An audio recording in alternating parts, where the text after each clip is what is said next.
ပရိသတ်လည်းမကြားဘူးတဲ့တခြင်းမင်းတို့ဆိုင်သမားတွေလည်းမကြားဘူးတဲ့တခြင်းငါဆိုပြမယ် ပရိသတ်လည်းမကြားဘူးတဲ့တခြင်းကျွန်တော်လည်းမကြားဘူးတဲ့တခြင်း အကုန်မကြားဘူးတဲ့တခြင်းငါဆိုပြမယ် သိကြလား မင်းလိုက်တာတီးနိုင်တယ်လားပဲမင်း စေ စေ စ စား မှာမင်းသားလောက်စမ်းမှာ နေရီနော် အေး မြို့ပြလုံး ဘာတခြင်းပါလဲ မြို့ပြလုံး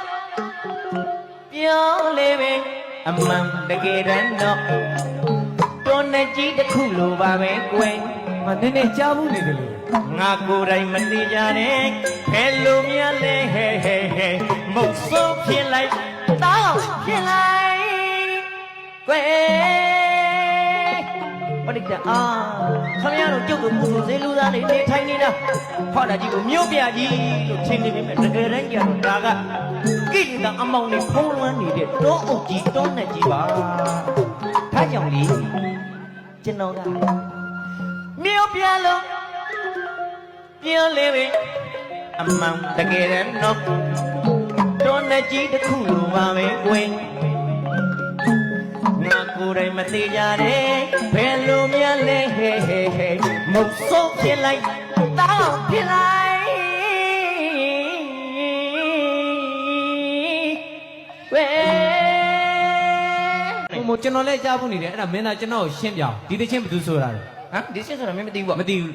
အလင်းကကျွန်းသွားဂီတဆာဆိုဘဘဦးလေးဖြူရဲ့အမဲလိုက်အကားတဲ့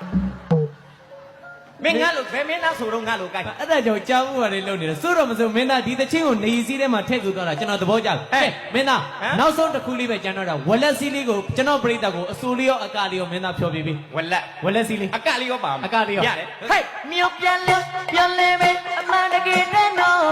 တော့နိုင်ဒီတစ်ခုလိုပါပဲဟေး အမေ ဟေးဟေးဟေး မင်းသားလေကျင်တက်နေတာ ငါကိုယ်တိုင်မသိကြတဲ့ဘယ်လိုများလဲမုတ်ဆိုးဖြစ်လိုက်တာကိုဖြစ်လိုက်ဟေးဟေးဟေးဟဲ့လာပြီ လာပြီဟောအကလေးဟေး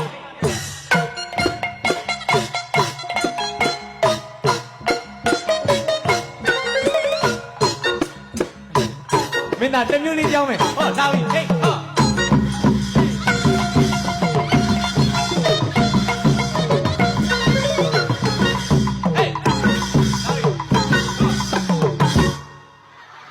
လာမင်းသားအားရှိပါရှိတာကပရိသတ်ကစွတ်ချမှာမင်းသားမပူနဲ့ ဒီတိုင်းလေးပဲ ဒီတချင်းလေးကိုအစိုးလေးနဲ့အကလေးနဲ့မင်းသား ဆိုရတဲ့ကဗျာဟုတ်ကဲ့ဟေးမြို့ပြန်လို့ပြန်လဲပဲအမှန်တကယ်တမ်းတော့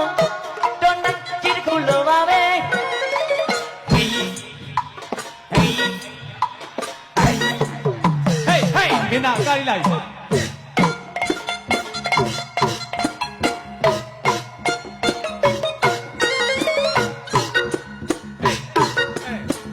မင်းသားတစ်မျိုးလေးပြောင်းပြီဟော